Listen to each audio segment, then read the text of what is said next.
Salut à tous, écoutez, c'est Anders. Aujourd'hui je vais vous présenter mes deux derniers boîtiers que j'ai créés il y a peu. Enfin, il y a peu, non, ça fait un moment que je suis dessus. Je pense que vu la taille du boîtier de droite, vous vous doutez bien que c'est pas la chose la plus simple à faire, et quand vous voyez le nombre de lettres qu'il y a soudé sur le boîtier de gauche, c'est pas forcément évident non plus. Voilà, donc le boîtier de gauche, je vous l'avais déjà présenté en large et en travers, c'est le Rainbow Cube Kit from Suicide Studio, et de l'autre côté, vous avez vraiment en fait le boîtier que moi j'ai fait. Je me suis lancé en fait dans un peu cette aventure du défi Data+, parce que j'aimais bien l'idée. J'ai vu des projets vraiment géniaux dedans, pour être honnête avec vous. Et puis surtout c'était aussi un peu pour le challenge, étant donné qu'en face il n'y avait que des personnes en équipe et que moi je suis tout seul. Voilà. Donc sans plus trop attendre, ce que je vais faire, c'est que je vous fais une petite présentation de notre boîtier. Hop hop hop. On va recadrer le tout. Et hop là. Je vais aussi en profiter, du coup, je me suis déplacé, non, perdu, c'était dans l'autre sens, voilà, on va faire un petit coup de mise au point, histoire que vous voyez bien, voilà. Ok, c'est tout bon. Donc comme vous voyez en haut, on a un écran OLED, tous les composants, ça vient tout de chez Seed Studio, c'est de la marque Groove en fait. C'est une façon d'avoir une interface de connexion facile sur l'Arduino qu'on voit en arrière-plan derrière en fait là. Vous voyez, ici on a le shield et juste en dessous on a l'Arduino. Ensuite on a un écran 20x4 LCD et un afficheur 4 barres pour l'heure. Évidemment j'ai aussi mis un petit potentiomètre forcément pour voilà, régler le contraste. Mais bon, étant donné la quantité de jus que ça consomme, en fin de compte non, ça consomme pas tant que ça, mais par rapport à la prise USB en fait, qui normalement est limitée à 550 mA, on est limite. Du coup en fait le contraste, faut vraiment être très précis, vous voyez, ça se fait d'un seul coup en fait. Donc en général je le laisse à fond et comme ça je ne suis pas embêté. Qu'est-ce que je vais pouvoir vous montrer en premier? On va rester sur ces capteurs-ci. Voilà, je vais l'avancer un petit peu. Tac. Alors, dans le fond, tout en bas, ici, c'est le capteur de son. Juste ici, c'est le transmetteur en fait radiofréquence. Et ici, on aperçoit le DHT21, pardon, sur la face de droite. En dessous, si je vous dis pas de bêtises, je vais essayer de la voir, mais bon, c'est pas toujours facile. Normalement, ouais, si, c'est bon, c'est ça. C'est le BMP 085, le capteur de pression et de température. Ok, du coup, on va passer à une autre face. C'est tout aussi simple. Tac, tac. Alors, je vous explique pas le bazar pour arriver à filmer et avoir quelque chose d'à peu près rendu, étant donné comment c'est concentré dans le boîtier. Le premier capteur sur la face de gauche, juste derrière le potentiomètre ici, c'est un capteur MQ9. Juste à côté, on a un module RTC, et tout au fond, on le voit à peine ici, j'essaierai de faire une autre vue de derrière, on a un analyseur d'air. Hop là. Non, la face arrière je la ferai en dernier, parce qu'il faut que je décroche l'appareil. Je vais tourner la boîte complètement. Tant qu'il y a à faire, hop, je vais vous faire un petit visuel. Voilà. Et du coup on arrive en fait dans le derrière de la boîte. On voit pas mal comme ça. Donc en plein milieu, on a l'Arduino Mega avec le shield, avec le Mega Shield Groove. Juste ici, c'est le capteur de poussière. Et là, hop, ici, on le voit mieux ce coup-ci. Du coup, je vais peut-être même faire un zoom dessus parce que ça sera peut-être plus simple. Hop, voilà. Ici, on a du coup le capteur d'air, enfin l'analyseur d'air. Celui-là, il sert pour le monoxyde de carbone. Tandis que l'autre, le premier avec le bouchon rouge, c'est plus pour les gaz de combustion, butane, propane, etc. Hop là. Tac tac tac. Du coup, si on revient sur notre face arrière, on a une petite prise jack en 9 volts, plus moins. Le moins va direct en convertisseur en fait, 9 volts prise USB. Si vous voulez savoir où est-ce que j'ai trouvé ça, cherchez pas plus loin qu'un chargeur de voiture. Ça marche super bien. Vous alimentez en 9 volts d'un côté ou en 12 volts. Les deux fonctionnent très bien. Je vous conseille quand même le 9 volts par mesure de sécurité, sait-on jamais. Et derrière, vous avez une prise USB, vous n'avez plus qu'à brancher votre Arduino dessus, il a du jus, ça fonctionne, du feu de Dieu. Pourquoi j'ai utilisé ça? Parce que, comme je n'ai pas encore fait la face supérieure, mais sur la face supérieure, j'ai 6 LED d'un ruban LED. Et elle fonctionne en 9 volts en fait, pas en 5 volts comme l'Arduino. Du coup, je suis assez limité si je fais pas attention, je suis bloqué, dirons-nous en fait. Je peux pas faire, je ne veux pas en fait faire rentrer du 9 volts dans un Arduino, je ne veux plus du moins. Vu le nombre de fois où j'ai grillé une carte à cause de ça. Voilà. Si je peux, en même temps, je vais vous faire... Tac tac, ouais, je vais pouvoir... Un petit visuel de la première phase que je vous avais expliqué, histoire que on voit peut-être un peu mieux les composants sur ce côté. Ouais, je sais pas. Voilà, donc tout en bas, comme je vous l'ai dit, ici on a le son, le BMP 085, le capteur d'UV, juste au fond, ici derrière le bouton, on a l'émetteur radiofréquence et le DHT22 au-dessus. Si on s'attarde un petit peu plus sur le système de fixation de l'Arduino, voilà.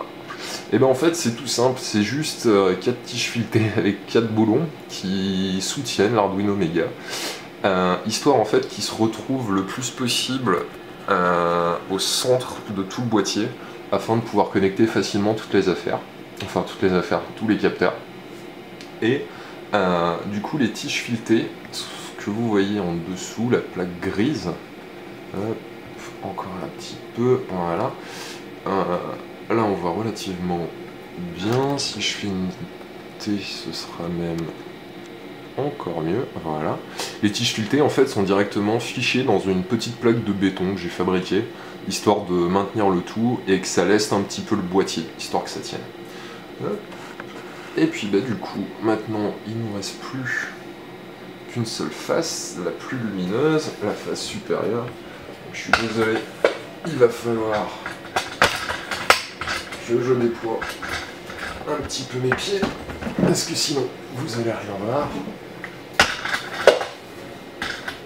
Hop là. Voilà. Normal. Voilà. Excusez-moi. C'est pas toujours pratique de filmer, surtout quand on est tout seul. Voilà. Donc la dernière face qui nous manquait, c'est celle-ci. Voilà. Où devant on a 4 LED en fait qui sont enchaînables, c'est-à-dire qu'en fait de l'Arduino arrive un fil à la première LED, de la première LED on va à la deuxième, de la deuxième on va à la troisième, de la troisième on va à la quatrième. Et la deuxième chose c'est ça, c'est le contrôleur en fait du ruban lumineux qu'on voit ici. Le ruban lumineux en fait indique la qualité de l'air, c'est-à-dire vert pour ça va, rouge c'est la pollution et orange bon ça passe.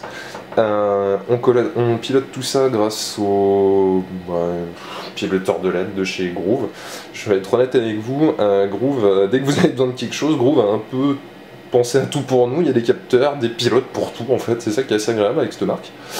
Et les LED ici en fait c'est le report de température.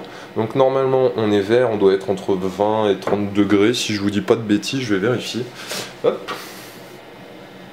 Ouais, c'est ça, on est à 22 degrés, du coup la température est verte. Plus la température descend, plus on va descendre vers les bleus, les verts, et plus la température augmente, plus on va monter vers les rouges. Voilà, et écoutez, je crois que j'ai fait plus ou moins le tour de ces deux petits nouveaux boîtiers. Je vais finir sur un petit visuel des deux bien sympathique, histoire de... Hop. Voilà, c'est net. Ce serait un peu bête que ce soit flou. Et alors du coup, tout ça pourquoi, vous allez me dire? Eh ben, normalement, là c'est pas encore le cas parce que j'ai pas eu le temps de le faire et que vu la complexité pour tout monter, pour tout câbler, ça m'a pris énormément de temps. Je travaille à côté, hein, c'est pas du tout mon métier. Il y a à peu près 1 an de travail personnel à côté, et en s'arrachant énormément la tête, et en se posant les bonnes questions. Le but en fait, c'est que les données de ce boîtier sont envoyées par radiofréquence en fait au cube, et le cube, en fonction du temps et des conditions météorologiques, va jouer différentes en fait animations. Donc tout ça, ça rentre dans le cadre du défi Data Plus auquel je participe. Donc n'hésitez pas à voter pour mon petit projet s'il vous plaît. Et puis, qu'est-ce que je pourrais vous dire d'autre? Si je vais finir en vous décrivant un peu plus le concours. Le défi Data Plus, en fait, c'est le but, c'est d'arriver à représenter des données, on va dire, que ce soit une température, peu importe le type de données, de le récupérer sur Internet ou de créer la donnée comme moi avec les capteurs, et de faire communiquer d'autres appareils pour montrer qu'on n'est pas obligé forcément d'avoir des écrans pour afficher de l'information. Alors vous allez me dire, oui mais sur ton projet il y a au moins 3 écrans sur la face devant. Oui, c'est vrai, mais d'un autre côté, si vraiment on veut simplifier la chose au maximum, on garde juste le cube sur la gauche, quelques analyseurs, on enlève les 3 écrans, on n'aura pas forcément besoin de l'heure dans un lieu public, et à partir de là, à la place des écrans qui prennent beaucoup de prise digitale, on peut rajouter par exemple d'autres LED pilotables pour afficher d'autres résultats avec un autre code de couleur. Donc en fin de compte, moi je l'ai fait comme ça parce que mes besoins étaient comme ça, mais l'avantage de Groove, c'est que vraiment vous en faites ce que vous voulez, quoi. C'est-à-dire que vous avez besoin vous avez une application pour votre Arduino, allez voir chez Groove s'ils ont, ça coûte pas cher, c'est efficace et c'est précis surtout. Et puis la dernière chose, c'était quand même pour vous remercier si vous votez pour moi, et puis en espérant que le petit projet vous a plu et que vous viendrez me donner des nouvelles idées pour l'améliorer, sait-on jamais.